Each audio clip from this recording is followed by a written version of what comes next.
過嚟食個蹄花沙鍋粉先，肚餓。我而家去緊北盤江大橋觀景點嘅路上，跟住發現呢一處風景好唔錯。你睇遠處個山，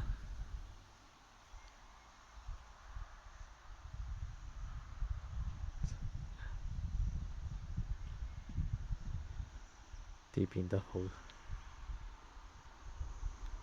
舒服。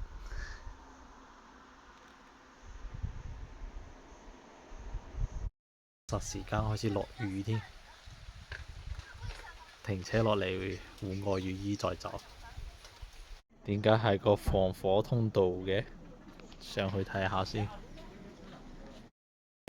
都係到咗北盤江第一橋。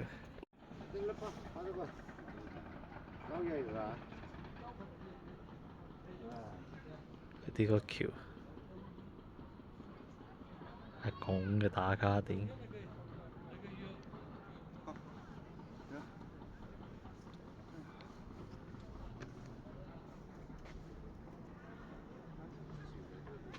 係有少少型。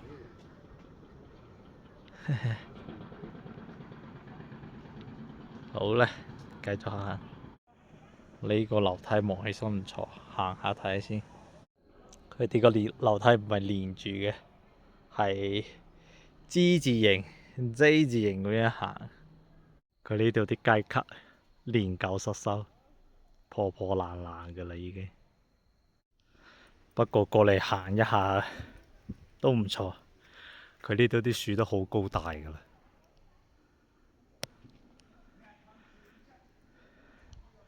超級多，全部啲松子樹。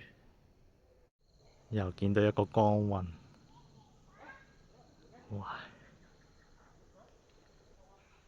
好睇。補拍翻人哋山上啲屋，呢度一拍，上邊一拍，自拍翻一張先。北盤江大橋，耶！